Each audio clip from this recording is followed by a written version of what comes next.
안녕하십니까. 우리 가족 눈건강 주치 센트럴 안과 근시진행 억제 클리닉 센터장 이광자 원장입니다. 오늘은 우리 아이 드립렌즈 꼭 해야 할까? 드립렌즈와 근시에 대해서 알아보도록 하겠습니다. 2017년 우리나라 근시 유병률은 49.4%로 이년 10년 전에 비해 약 15%가 증가하였으며 학동계 유병률은 약 80%에 해당됩니다.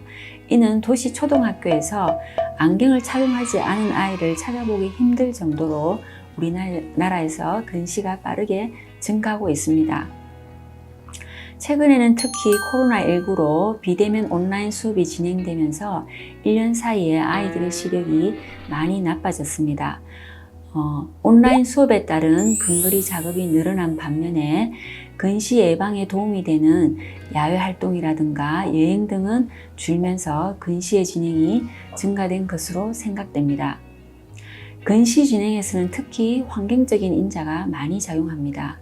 대표적으로 핸드폰이나 태블릿 PC, TV에 의해서 이것을 접하는 시간이 점점 어려지고 있다는 것입니다. 이러한 기기 사용의 증가는 근거리 작업에 증가되는 것과 같으며 결국 근시가 진행되는 것입니다. 또한 초등학교 입학 전 영유아 검진에서 시력이 떨어져서 내원하는 부모님들은 자녀가 안경을 껴야 된다면 일단 안경을 끼는 것을 걱정하게 되고 관리의 문제라든가 혹시 안경 파손으로 눈을 다치지 않을까 걱정합니다. 그래서 어머님들이 가장 많이 하는 질문이 우리 아이가 안경을 안 낄 수 있는 방법이 있는지, 안경을 껴야 된다면 근시 진행을 억제할 수 있는 방법이 있는지에 대해서 가장 많이 질문을 합니다. 물론 제일 좋은 방법은 뛰어노는 야외 활동을 증가시키는 것이 가장 좋지만 현실적으로는 불가능한 이야기가 되겠습니다. 과거에는 근시를 병으로 인식하지 않았고 근시가 진행하면 그때그때 안경 도수를 올려서 생활했습니다.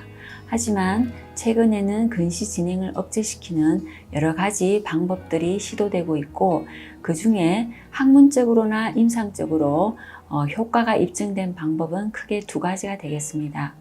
아트로핀 저만 요법과 드립렌즈를 착용하는 것입니다.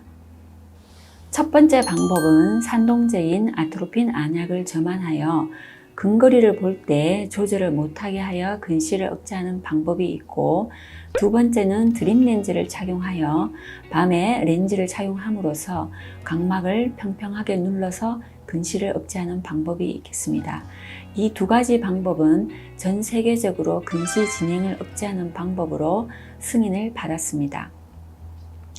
앞서 말씀드린 1% 아트로핀 저만 요법은 근시 진행의 억제와 안구 성장을 지연시키는 데 효과적인 방법이긴 하지만 동공을 키움으로써 밝은 곳에서 눈부심을 호소하거나 근거리 시력이 저하되는 등 부작용이 있어 농도를 0.05% 저농도로 낮추어서 사용하고, 최근에는 국내에 0.125%의 아트로핀 저만액이 시판되어서 부작용을 줄이면서 효과를 볼 수 있는 방법이 생겼습니다. 하지만 이 농도도 약간의 동공 산대와 조절력 저하가 있을 수 있으므로 만 4세 이상에서 식약청 허가를 받은 상태입니다. 이러한 저농도 아트로핀 안약 치료는 근시 진행 억제에는 효과가 있지만 시력 교정 효과는 없기 때문에 낮 동안에 안경을 착용하여야 하는 단점이 있습니다. 반면에 드립렌즈는 근시 진행도 억제하면서 낮 동안에 안경 착용이 필요하지 않아 활동이 자유로운 장점이 있겠습니다. 그럼 왜 근시 진행을 억제해야 할까요? 그냥 불편해도 눈이 나빠지면 안경 도수를 올려서 지내다가 성인이 되어 시력이 더 이상 나빠지지 않을 때 시력 교정 수술을 고려하면 되는데 왜 불편하게 밤마다 렌즈를 착용하여야 하나요? 하고 의문을 가지는 부모님들도 계십니다. 근시가 진행하게 되면 안경을 착용하는 불편 외에 우리 눈에는 어떤 질환이 생기는지에 대해서 알아보겠습니다. 학동기에는 안경을 착용함으로써 일단 야외 활동이나 취미생활에 제약이 있을 수 있고, 근시가 진행하면서 안경 두께가 두꺼워지면 안경테에 의한 햇빛 차단으로 얼굴 모양의 변화가 생길 수 있습니다. 특히 고도 근시가 되면서 안구가 돌출된다거나 눈 주위가 꺼져 보인다거나 두꺼운 안경 때문에 눈이 작아 보인다거나 이런 미용적인 문제가 생길 수 있습니다.